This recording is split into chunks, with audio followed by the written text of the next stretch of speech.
जय टेकरी सरकार। Hello dear student, आप सभी का स्वागत है हमारे प्यारे से चैनल चैंपियन एकेडमी मैथ्स में। डियर स्टूडेंट, आज की वीडियो में हम पढ़ेंगे डे 63 का पार्ट 1 सीखेंगे। प्रश्न वाली 12.1 का प्रश्न पढ़ेंगे फर्स्ट वाला, जो बोर्ड एग्जाम से काफी 100% बहुत इंपॉर्टेंट है।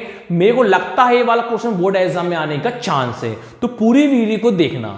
अगर आप सभी ने मेरी वीडियो डे 1 से लेके डे 62 तक मेरी वीडियो नहीं देखी है तो मैं आप सभी को डिस्क्रिप्शन में प्लेलिस्ट की लिंक दे दूंगा। अगर आप प्लेलिस्ट की लिंक पर क्लिक करते हो, वहां से मेरी पूरी वीडियो पर हो जाएंगी, कंटिन्यू मेरी वीडियो को आप देख सकते हो। अगर आप चैनल पर फर्स्ट टाइम आए हो तो प्लीज भाई साहब मेरे चैनल को लाइक करना, शेयर करना, सब्सक्राइब करना। आज का टॉपिक करते हैं अपन स्टार्ट। देखिए डियर स्टूडेंट, आपसे क्वेश्चन क्या बोला है? आपसे क्वेश्चन ये बोला है, दो घने, कितने घने? दो घने, प्रत्येक का आयतन 64 सेंटीमीटर क्यूब है। जो दो घने, प्रत्येक का आयतन 64 सेंटीमीटर क्यूब है। अभी दो घने तो बाद में बनेंगे, पर प्रत्येक का आयतन, प्रत्येक मतलब कितना होता है? एक होता है। तो प्रत्येक का आयतन कितना है? 64 सेंटीमीटर क्यूब है। तो इतना अपन लिखते हैं पहले कि दिया है, क्या लिखोगे आप? दिया है। क्या लिखोगे आप? दिया है। मतलब वो घन का आयतन दे रखा है। जो प्रत्येक का आयतन है, प्रत्येक मतलब कितना होता है? एक होता है। पहले हम एक घन का निकालेंगे, घन का आयतन।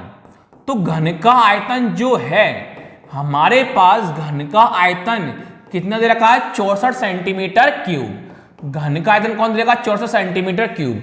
दो घन तो बाद में बनेंगे, जिनमें से प्रत्येक का आयतन, प्रत्येक मतलब एक होता है। घन का आयतन कितना दे रखा? 64 सेंटीमीटर क्यूब। अभी मैंने आपको पिछली वीडियो में घन का आयतन का सूत्र लिखवाया था। तो घन का आयतन का सूत्र क्या होता है? ए क्यूब होता है। क्या होता है? ए क्यूब। बराबर अपने पास कौन है? 64 है। कौन है? 64 है। अब एक अपने पास कौन है? ए है। 64 अपने पास कौन है? 64 है। जो घन रहता है कहां पहुंच जाता है? घनमूल पर पहुंच जाता है। घन का पहुंच जाता है, घनमूल पर पहुंच जाता है। जैसे कैसे करते हैं? अब देखो, ऐसे देखो, ए स्क्वायर बराबर 16 होता था। तो अब ए बराबर क्या करते थे? स्क्वायर वाला कम पहुंचा, रूट पर पहुंचता था। पर क्या होता था, यहां पर घात दो होती तो दो घात यहां लिखेंगे, तीन घात यहां लिखते हैं। जब भी पहचानेंगे कि घनमूल है, जब भी पहचानेंगे वर्गमूल है। अब इसमें क्या होता है, अब दो घात लिखो तो भी वर्गमूल कहलाएगा, दो घात ना लिखो तो भी वर्गमूल कहलाएगा। इस प्रकार 16 का उल्टा कौन होता था? 4। क्यों? 4 का वर्ग कौन होता? 16। तो 16 का वर्ग कौन होता था? 4 होता था। इसी प्रकार यहां पर होता क्या है कि अब 4 का घन कौन होता है? 64। कैसे? घात कितनी है? 3 है। तो 4 को 3 बार लिखोगे, एक बार, दो बार और 3 बार। 4 इंटू 4 कौन होता है? 16। 16 इंटू 4 कौन होता है? 64 होता है। यानी 4 का घन हमारे पास कौन कहलाएगा? 64 कहलाएगा। तो इसी प्रकार क्या होता है डियर स्टूडेंट, जो घन घात 3 रहती है वो घनमूल पर हमने पहुंचा दी है। तो 64 का उल्टा कौन हो जाता है? 4। तो कौन लिख दिया हमने? 4 सेंटीमीटर। यानी हमारे पास ए का मान कौन आया? 4 सेंटीमीटर आया। आगे बोला है कि संलग्न फलकों को मिलाकर एक ठोस बनाया जाता है। दो घने उनको मिलाकर ठोस बनाया जाता है। प्राप्त घनाभ का पृष्ठीय क्षेत्रफल ज्ञात कीजिए। जो भी आपने पूरा प्राप्त कर लिया है, जो भी घनता घन में घनाभ प्राप्त कर लिया है, उसका पृष्ठीय क्षेत्रफल आपको ज्ञात करना है। पर क्या होता है, घनाभ का पृष्ठीय क्षेत्रफल ज्ञात तो आपको करना है, घनाभ का जो सूत्र होता है, घनाभ का पृष्ठीय क्षेत्रफल, प्राप्त घनाभ का पृष्ठीय क्षेत्रफल, प्राप्त जो भी पूरा करेंगे सूत्र कौन सा लगेगा? संपूर्ण वाला लगेगा। कि पूरा अपन प्राप्त कर रहे हैं तो प्राप्त पूरा क्या करना है अपन? संपूर्ण वाला सूत्र लगेगा। वक्र वाला कब लगता है? जब मिलके बनता है। वक्र वाला सूत्र कब लगता है? जब दो व्यक्ति मिलके बनता है। इसमें क्या है, प्राप्त घनाभ का पृष्ठीय क्षेत्रफल ज्ञात करना है। जो भी प्राप्त कर रहा है पूरा घनाभ का पृष्ठीय क्षेत्रफल ज्ञात करना है, तो इसमें सूत्र लगेगा संपूर्ण वाला। और संपूर्ण का सूत्र होता है 2 कोष्टक में LB plus BH plus HL।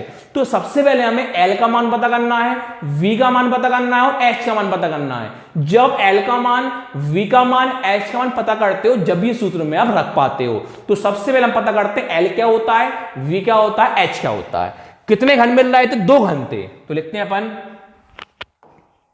जब दोनों समान आयतन वाले, जब दोनों 2 घन थे, जब दोनों समान आयतन वाले, जब दोनों समान आयतन वाले, ये लाइन लिखना पड़ेगा, जब दोनों समान आयतन वाले घनों के सिरों में सिरा मिलाकर, घनों के सिरों में, घनों के सिरों में, घनों के सिरों में सिरा मिलाकर, सिरा मिलाकर ठोस बनाया जाता है, मिलाकर ठोस बनाया जाता है, ठोस बनाया जाता है, तब हमें घनाभ प्राप्त होता है, तब हमें घनाभ प्राप्त होता है, तब हमें घनाभ प्राप्त होता है। आंक देखो, अब लंबाई, लंबाई मतलब कौन होता है? एल। लंबाई मतलब कौन होता है? एल। कितना मानेंगे हम? ए मानेंगे, क्यों? ए का माना है हमारे पास। चौड़ाई, चौड़ाई मतलब कौन होता है? वी होता है। इसको कितना मानेंगे हम? ए मानेंगे। अब लास्ट में आता है कौन? ऊंचाई। ऊंचाई मतलब कौन होता है? एच। इसको कितना मानेंगे हम? ए मानेंगे। कैसे मानेंगे? देखो, घन में क्या होता है? घन का सूत्र होता है 1 की घात 3। घन का सूत्र क्या होता है? 1 की घात 3। घन में क्या होता है? लंबाई भी वही होती है, चौड़ाई वही होती है और ऊंचाई भी वही होती है। तो अपन ने करा क्या? घन हमारे पास कौन आया था? 1 4 आया था, तो हमने लंबाई को भी हमने ए माना, चौड़ाई को भी ए माना, ऊंचाई को भी हमने ए माना। तो लंबाई, चौड़ाई, ऊंचाई घन में तीनों में कैसे होते हैं? समान होते हैं। अब देखो, ए आपसे क्या बोला था? 2 घन मिलाना था। कितने घन मिलाना? 2 घन मिलाना था। कितने घन मिल रहे थे? 2 घन मिल रहे थे। ए का मान कौन आया? 4 आया। तो पहला घन का मान कौन लिखा? 4 सेंटीमीटर लिखा। एल का मान कौन आया? 4। दूसरा घन, एक लाइन बढ़ा दो, लंबाई यानी एल। अब चौड़ाई यानी कौन होता है? वी। चौड़ाई मतलब कौन होता है? वी। तो चौड़ाई भी, तो पहला घन भी ए का मान कौन है? 4 है। दूसरा घन भी ए का मान कौन है? 4 है। तो पहले वाले घन का ए का मान 4 है, दूसरे वाले घन का भी ए का मान कौन है? 4 है। तीसरा कौन है अपने पास? ऊंचाई है। तीसरा कौन है? ऊंचाई है। अब इसमें डियर स्टूडेंट क्या होता है? 2 घन को मिलाना है। कितने घन को मिलाना है? 2 घन को मिलाना। आपसे बोला था कि 2 घन को मिलाओ, तो पहला घन भी ए है, दूसरा घन भी ए है, तो दोनों घन को हम मिला देंगे। मिलाना मतलब क्या होता है? जोड़ना।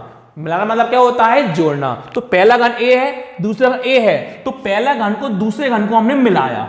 ए का मान कौन था? हमारे पास 4 है, प्लस का प्लस, ए का मान हमारे पास कौन था? 4 था।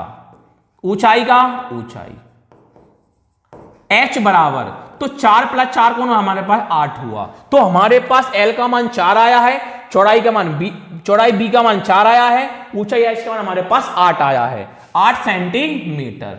आपको ज्ञात करना था प्राप्त घनाभ का पृष्ठीय क्षेत्रफल। हम लिखते हैं अतः प्राप्त घनाभ का पृष्ठीय क्षेत्रफल, अतः प्राप्त घनाभ का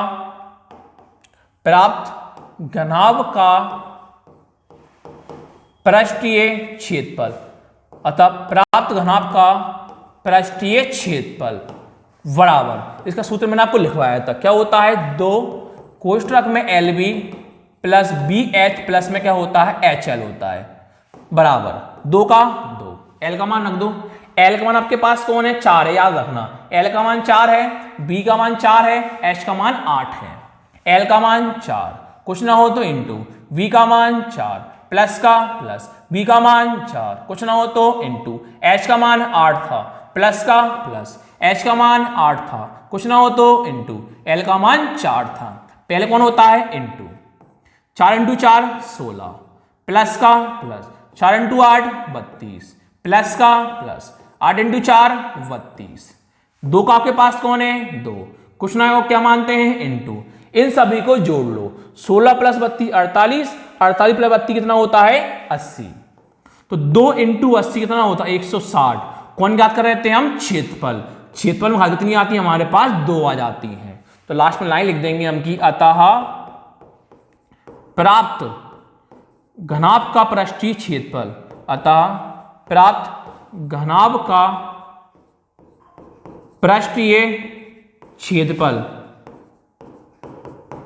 तुम्हारे पास आंसर कौन आया है? 160 centimetre square, 160 centimetre square. Thank you.